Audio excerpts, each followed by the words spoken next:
We were all younger then. Bill Geist was in his 20s. Figured he'd be better off behind a camera than a gun. Yes and no, actually, was how it turned out for him and for the others he knew so well in those days in Vietnam, but had not seen until he set out to find them all these years later. You get out there and they're not worried about makeup and cameras. These guys are worried about what's around the corner.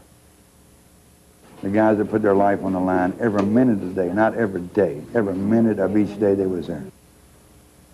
I took this photograph September 6, 1969, on Thunder Road north of Saigon during a battle when 56 soldiers were killed.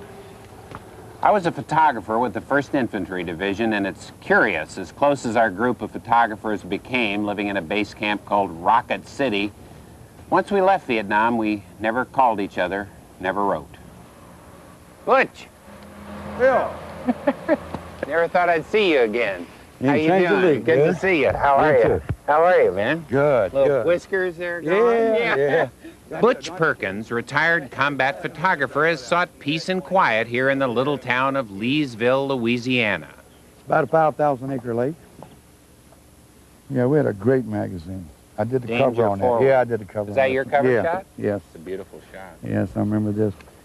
Gosh, I ain't seen this in a long time. That's mine. That's Oh, mine. that's a beautiful mine. shot. That's beautiful. Yeah. That's mine. That's mine. That's a Nighthawk gunship. Yeah. That's the minigun working out with the tracers. If we'd had these and sea rations in Vietnam, I'd have stayed. That's a good photograph. Yeah, that's my picture there. It is, really? Yeah, that's mine. Wow. Over crawfish and beer, we looked at the division yearbook we'd put together 25 years ago. This was a great picture. I shot that. What unit was that with? This was the medevac unit. I did the thing on a medevac, and this guy here had just got on a punji stick. And the moment you hit the shutter, you knew you had captured the light, the people, the contrast, the moment, the fear, the happiness. There's a lot of happy pictures in there, too. You know, they're not all about death. This one was taken by David Haygood. The part that really captivated me was how did guys make do? He was a photographer in the division in 1969. Specialist 4th class. Hey, good, I presume. How are you? Now a design engineer in Pleasanton, California. Dave and Butch Perkins often worked as a team. The guy actually saved my life one time on this. We went out with these guys, this was called the Vultures, and I'm sitting right in the door. These things are doing like 90 knots, got no seatbelt on, and I'm starting to nod off, you know, and I'm just sort of keeping myself awake. I all of a sudden wake up with an air blast in my face because the ship had shifted, and I leaned out to the side, and Butch had grabbed me by the collar and was dragging me back inside. Wow. It was not easy getting good shots in Vietnam. Well, there were the easier ones were the ones that I got, the human interest ones, because usually that's when somebody wasn't shooting at you.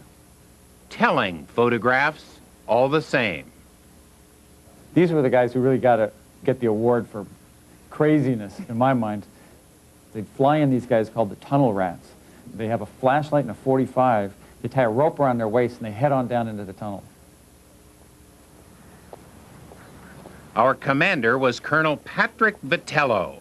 How you doing, Colonel? Good to see you. Good to see you. How are you? 25 years, man. 25 years. Now retired from the Army and living in Melbourne, Florida. How are you? Whoa, what a beautiful spot you have. I would have visited you a long time ago if I'd known. We talked about how he shaped a veritable mess of untrained journalists into a reasonable facsimile of a news operation.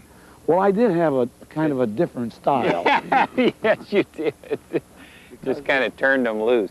But they knew what they were doing. Do you think the photographers had to be a little crazy to go, like sometimes we'd go out and ask where the worst spot of the day was, where there was going to be the most action, and you go to that spot. Do you have to be a little nuts to do that? I don't think so. That's where it's at. That's what the journalist does. He wants to be there to get the story, and they'll do anything to get it.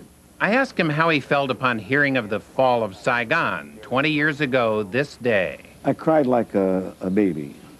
At that time, I think the count was around 54,000, 55,000.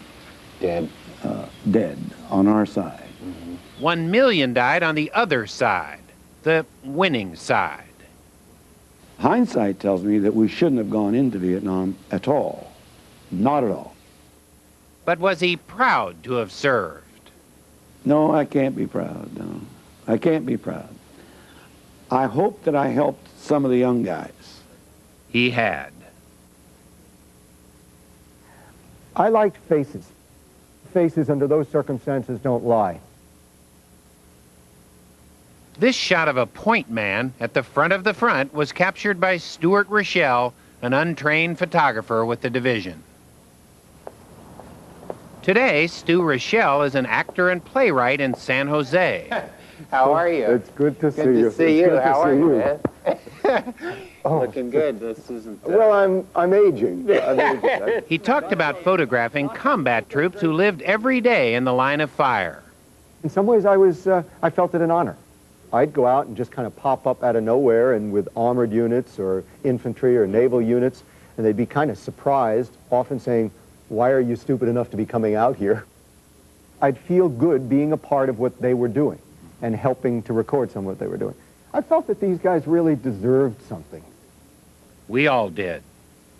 They were out there every day in the mud and the rain and the mosquitoes and the snakes and the cubby holes and the caves and everything else. And I was fortunate enough to be there a few times and photograph these guys doing this.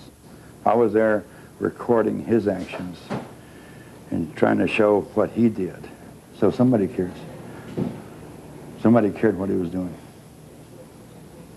Don't speak to him of loneliness. He knows it too well. Speak to him of nice things. Scream about living and life itself. Whisper about people, love, and softness. Stu Rochelle put into words back then what the rest of us were trying to capture on film, the humanity of these soldiers who were not trying to win a war, but survive a year. As an infantryman, he has earned his keep, his place out of the sun. He deserves no less. Yeah. Out of all the pictures in Vietnam, that's the best picture I shot, and I set it up. I wanted something for these guys. They didn't come back. And there's pages of them. There's a few times I've seen people 2 feet away from me get killed, you know. And you still remember it. You remember the expressions. You remember if you was the guy who had to take them back, what would you tell their family? Families of row upon double row of names, computerized, alphabetized, each with a date of death at a terribly early age. Page after page, from one unit, 1 year, our year, 1969.